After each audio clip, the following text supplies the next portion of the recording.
We just got this in literally 2 minutes ago, but Fox News can confirm that Iran's supreme leader, the Ayatollah Khamenei, is dead following Israeli strikes against his compound and location earlier today. Ladies and gentlemen, I don't think anybody fully understands or grasps what we're witnessing here, but this is truly one of the most historic days in our country, these United States of America, one of the most historic days in the entire world, where you have over 90 million Iranians who are pro-West, pro-America, love this country. Under the Shah, had the greatest relations with the U.S., with other Middle Eastern countries, with Israel. We had partnerships, strategic initiatives, etc., etc. This has been a people who has been oppressed and held captive for over 5 decades under this tyrannical, oppressive regime, Hitler 2.0, I'm calling him. It's finally over, and President Trump deserves all the credit. And if you don't think the Iranian people are happy, watch this. All over Tehran, you can see that people are celebrating, screaming, shouting tears of joy. There are millions of videos everywhere. I just want to play a couple of these. Just listen to the people who have been truly oppressed their entire lives for 5 decades. Watch.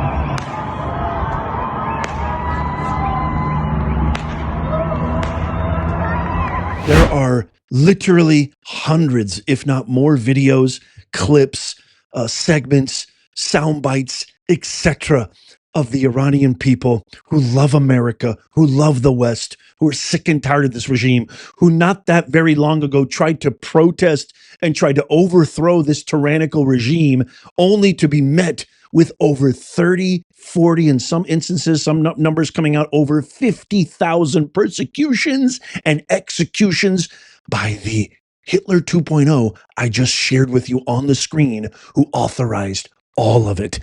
When the Shah saw that his people were revolting, he could have easily have done the same thing. He had the military, he had the power, he could have easily have done the same thing, but he left. He said, I'm not going to hurt my people. And a lot of Iranians kind of resent him for that. And, you know, when he left, everything went to, if you're just joining me, I went live earlier and I broke down pre-1979, post-1979. I just saw a post from Matt Walsh on X saying, I can't really understand how this benefits. The only way that I could ever support something like this is if it benefits American citizens. I mean, Matt, you're a smart guy. Like, what are you talking about, man? This is literally the crown jewel of the Middle East. This has been the stabilizing infrastructure. This has been the voice of reason that has connected the United States, that allied with Israel, strategic partnerships, energy, oil, all sorts of initiatives. Like these are the guys who prevented the harboring of terrorists that this Islamic Republic has facilitated for 5 decades. What do you mean? How does this help Americans? Not only does it help America and the U.S., it helps the entire globe. Anyway, I went live earlier and I broke it down with charts, graphs, all sorts of cool stuff. In case you want to check that out, I'll leave a link to it in the pinned comment, also in the show notes and description. You got to go check it out. But again, just to kind of double down here, this is a historic day. What you and I are witnessing, never mind the fact that this benefits not only the U.S., but the whole world. And you've got Iranians all over the globe celebrating, cheering, cries of freedom, cries of joy that are 5 decades in the making. Not only all that, it feels pretty damn cool to be a part of something this magnificently historic. I want to share with you what President Trump's official statement is, as well as the Crown Prince Reza Pahlavi, who the people of Iran want back, whose father was literally the stabilizing entity in the Middle East, the original Mohammed Shah.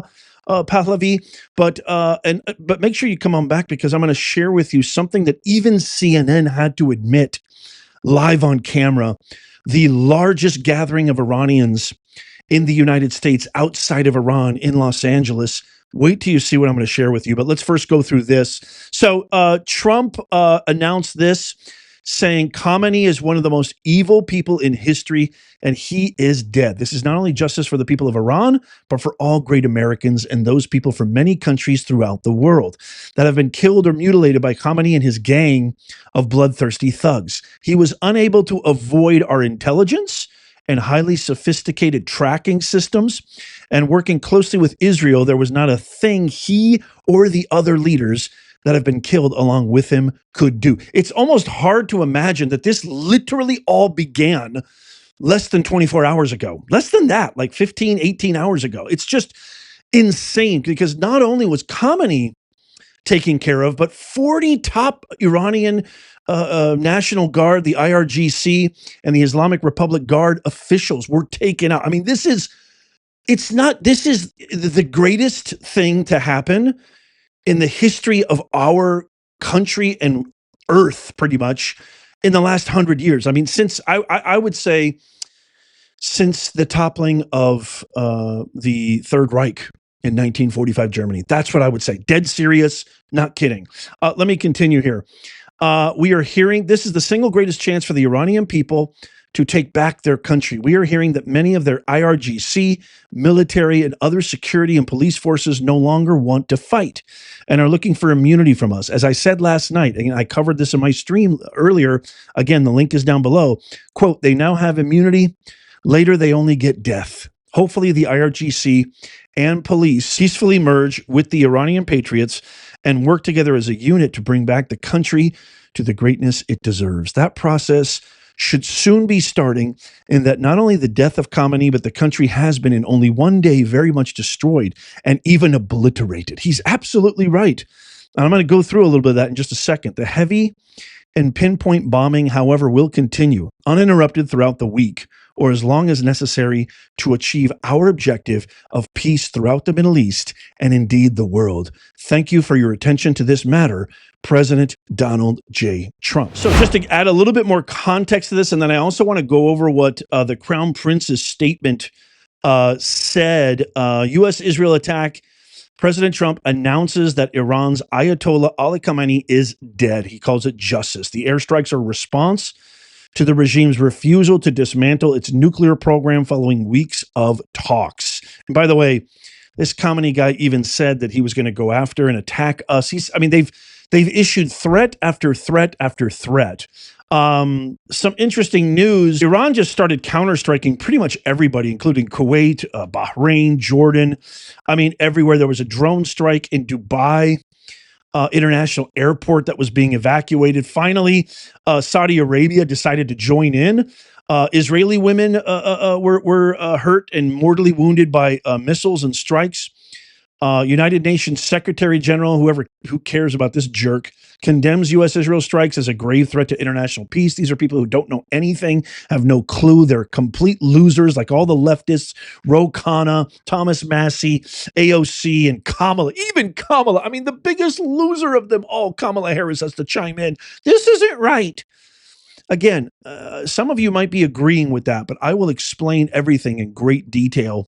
Some of you guys might be agreeing with that. And look, I don't blame you. Nobody wants a war. This is not Iraq 2.0, not even close, not even in the same ballpark, city, or park, not even close. And again, I explained all of this earlier in my stream. Iran attacks U.S. military base in Saudi Arabia. You can see an image right there. But here's what I wanted to talk about. The IDF confirms 40 top Iranian officials were taken out, including the head of the IRGC. You can see here, Iranian terror regime leaders eliminated in the opening salvo. I mean, this is the might, power, and force of these amazing military powers, the U.S. and Israel, which basically Israel got a lot of it from us. The IDF said in a statement, quote, the operation began with a preemptive strike after the IDF identified several locations throughout Tehran in which senior officials of the Iranian defense establishment had gathered. 40 top-tier Iranian leaders were included in the casualties. Among those, the IRGC commander, who the IDF claimed was responsible for plotting, quote, the destruction of Israel.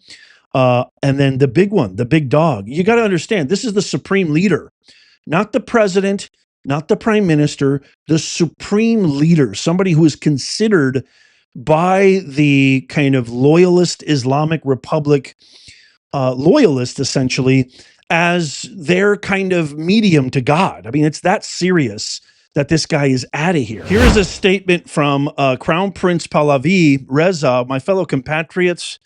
Ali Khamenei, the bloodthirsty Zahak of our time, the killer of tens of thousands of Iran's bravest sons and daughters, has been erased from the pages of history. With his death, the Islamic Republic has effectively come to an end and will soon be consigned to the dustbin of history. Now, the reason that that is so important is because this is the guy whose father created strong ties, created allies out of Israel. The U.S. had an amazing, magnanimous, productive relationship with Richard Nixon in the 70s, right before this Islamic Republic revolution happened, and they took over the country, and they took, remember, 55 American hostages, I forget, for 444 days. You can't forget that.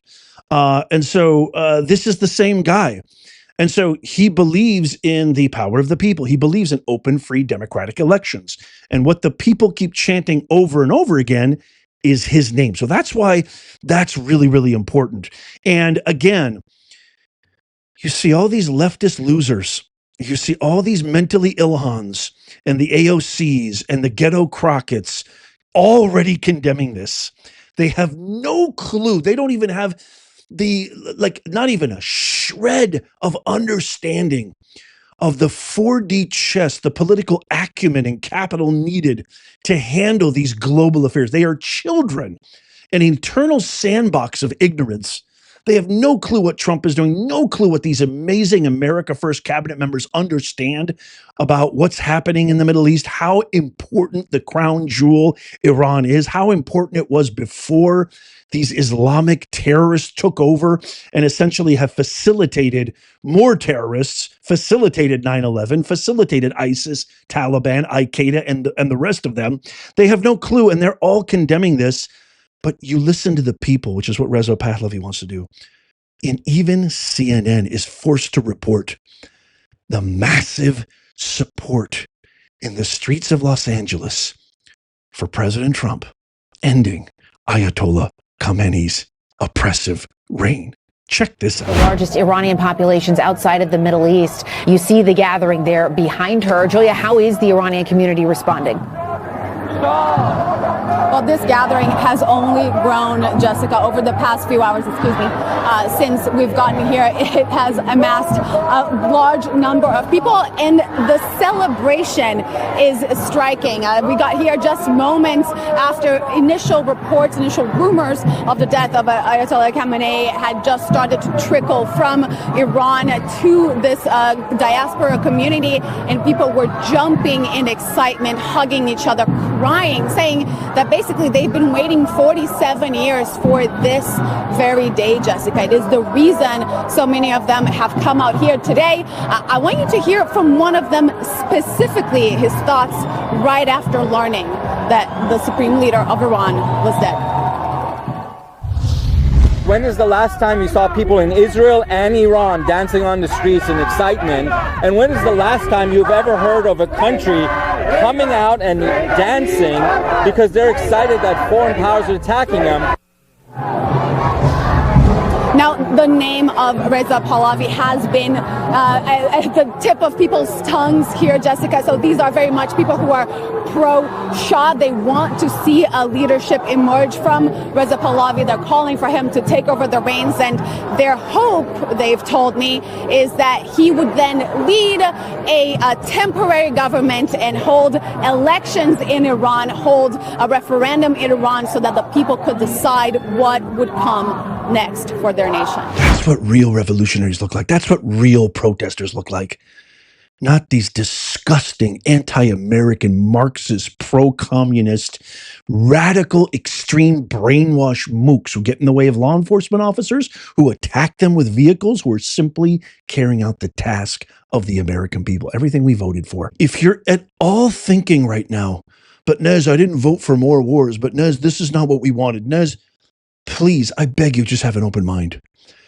Go watch my presentation where I make the case, and I'll say it again. This is the greatest president of my lifetime. This is the greatest, boldest, badassery, biggest move for America first that any president has ever done. Obama failed. He should have helped 20 years ago. Bush failed. He should have helped 26, 27 years ago. Finally, we had a president with the balls to do the right thing. And he took a huge risk because everybody has this brainwashed idea like Massey and these ridiculous GOP swamp cockroaches that this is Iraq 2.0. It's not even close. Go check out my presentation right after this. I'm going to leave it in the end cards, but again, in the pinned comment, show notes, and description. Go watch it right now. Just have an open mind and then come back and give me a comment. Please tap that thumbs up if you love America. Here is the stream right here. You can tap my face right here to subscribe and follow. It doesn't cost you a thing. And as always, may God bless you and may God bless the USA and all who defend her. I'll see you soon.